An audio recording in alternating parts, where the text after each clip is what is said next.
रोहन ने जब आंखें खोलकर देखा तो उसके सिरहाने के पास एक खौफनाक और भयानक औरत खड़ी थी, जिसकी आंखों में से दो अंगारे निकल रहे थे, ऐसे जैसे दो अंगारे उसकी आंखों की जगह रखे हों। अस्सलाम वालेकुम, मेरा नाम इरफान है और मैं आप लोगों के भेजी गई हॉरर स्टोरीज़ और वाक़यात नरेट करता हूं। अगर आप लोगों के साथ भी कोई ऐसा वाक़या या हॉरर स्टोरी पेश आई हो जिसे आप हमारे साथ शेयर करना चाहते हैं, तो डिस्क्रिप्शन में दिए गए व्हाट्सएप नंबर पर आप अपनी स्टोरी हमें भेज सकते हैं। तो चलिए शुरू करते हैं आज की पहली स्टोरी। लेकिन उससे पहले एक बार आयतल कुर्सी पढ़कर अपने ऊपर फूंक मार लें, क्योंकि कहा जाता है जब ऐसी मखलूक़ात के बारे में बात की जाती है तो वो अपना जिक्र बहुत शौक़ से सुनती है। ये कहानी इंडिया के एक छोटे से गांव की है। एक देहात जो सरसब्ज खेतों और घने जंगलों के दरमियान बसा हुआ था। गांव के लोग सादा ज़िंदगी गुजारते थे, लेकिन उनकी ज़ुबानों पर कुछ कहानियाँ ऐसी थीं जो रात के अंधेरे में खौफ भर देती थीं। इन कहानियों में सबसे ज़्यादा दहशतनाक कहानी एक पुराने मकान की थी जो गांव के मगरिब की जानिब वाक़ था। ये मकान बरसों से खाली पड़ा था, इसकी दीवारें टूट फूट का शिकार थीं और इसकी वाहिद खिड़की जिसके शीशे गुबार से अटे हुए थे। गांव वालों का मानना था कि वहां कभी एक औरत रहती थी जिसे रोमा बुआ कहा जाता था। कहते हैं कि रोमा अजीबोगरीब हरकतें करती थी और रात को जंगल में अकेली घूमती रहती थी। गांव वालों ने आहिस्ता आहिस्ता उसे जादूगरनी समझना शुरू कर दिया और एक रात मशालों के साथ उसे घेर दिया। फिर एक शख्स के उकसाने पर उसे ज़िंदा जला दिया गया। बस उसके बाद से ही ये मकान आसेब ज़दा समझा जाने लगा। वक्त गुजरता गया। लोगों का कहना था कि रात को इस मकान में अजीब सी आवाज़ें आती हैं।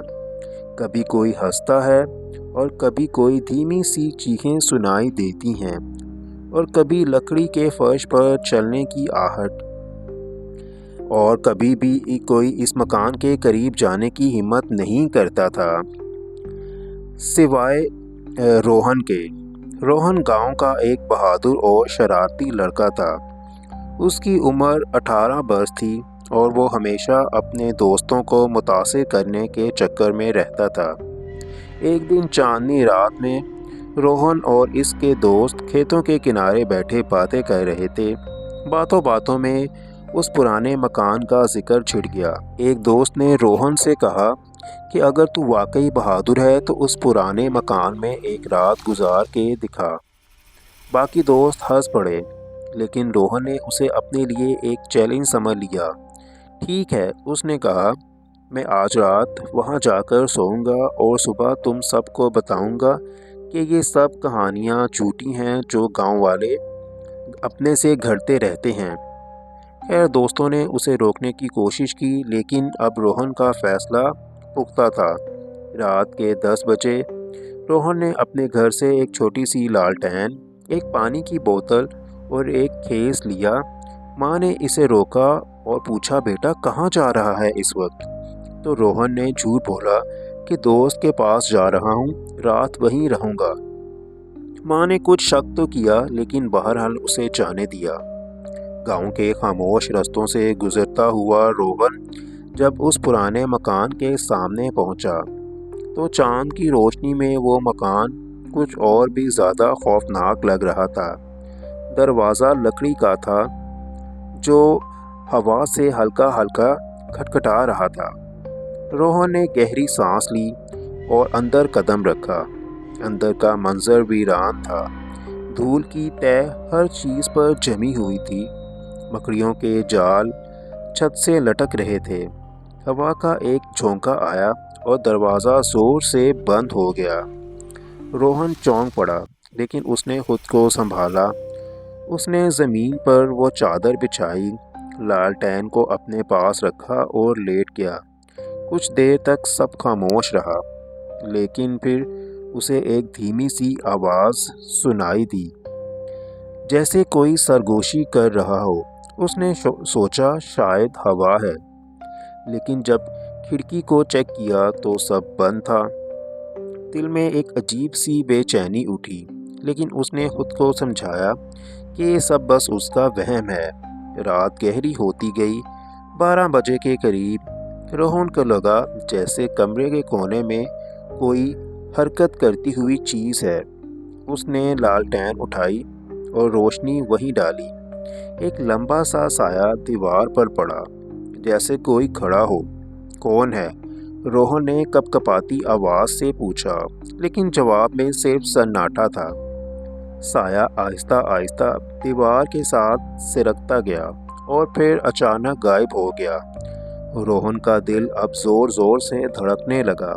اس نے سوچا کہ شاید اس کی آنکھوں کا دھوکہ ہے، لیکن اب اسے نیند کہاں آنی تھی۔ رات کے 2 بجے سردی بڑھ گئی۔ روہن نے وہ کھیس مضبوطی سے اپنے گرد لپیٹا، لیکن پھر اسے لگا جیسے کوئی اس کے سرہانے کے قریب کھڑا ہے اور اس کی گردن پر جیسے کسی کے سانس لینے کا احساس ہوا ہو۔ اس نے ہمت کر کے اوپر دیکھا تو اس کے جسم میں جیسے خون جم گیا۔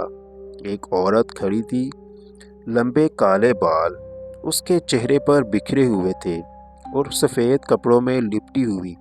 اس کی آنکھیں خالی تھی، جیسے 2 سیاہ گڑھے ہوں اور ان کی جگہ سے لال روشنیاں نکل رہی تھیں، اور اس کے ہونٹوں پر ایک عجیب سی مسکراہٹ تھی۔ روہن نے چیخنا چاہا، لیکن اس کی آواز گلے میں اٹک گئی۔ عورت آہستہ آہستہ اب اس کے قریب آئی اور اس نے اپنا ہاتھ روہن کے منہ پر رکھ دیا۔ وہ ہاتھ اتنا ٹھنڈا تھا کہ روہن کے جسم میں جھرجھری سی دوڑ گئی۔ اس کے کانوں میں ایک سرگوشی گونجی، تو میرا ہی انتظار کر رہا تھا نا؟ اس کے بعد روہن کا دماغ ساخت ہو گیا۔ اس عورت نے اسے بتایا کہ میں نے بڑا لمبا انتظار کیا ہے تیرا۔ تو جانتا ہے، تیرے ہی باپ کے کہنے پر اور اکسانے پر گاؤں والوں نے مجھے زندہ جلا دیا تھا۔ آج میرا بدلہ پورا ہو گیا۔ صبح جب سورج نکلا، روہن کے دوست مکان کے پاس پہنچے۔ دروازہ کھلا تھا اور اندر صرف اس کی چادر اور لالٹین پڑی تھی۔ پانی کی بوتل بھی غائب تھی اور زمین پر کچھ عجیب سے نشانات تھے، جیسے کوئی چیز گھسیٹ کر لے جائی گئی ہو۔ دوستوں نے گاؤں والوں کو بلایا اور سب نے مل کر روہن کی تلاش شروع کر دی۔ جنگل میں، کھیتوں میں، ہر جگہ دیکھا، لیکن روہن کا کہیں کوئی سراغ نہ ملا۔ کچھ دن بعد ایک بوڑھے کسان نے بتایا کہ اس نے رات کو اس مکان کے قریب سے روہن کی آواز سنی تھی، جیسے وہ چلا رہا ہو اور مدد مانگ رہا ہو۔ اب گاؤں والوں کا کہنا ہے کہ رات کو اس مکان سے اب 2 آوازیں آتی ہیں، ایک عورت کی دھیمی ہنسی اور دوسری روہن کی چیخنے چلانے کی آوازیں۔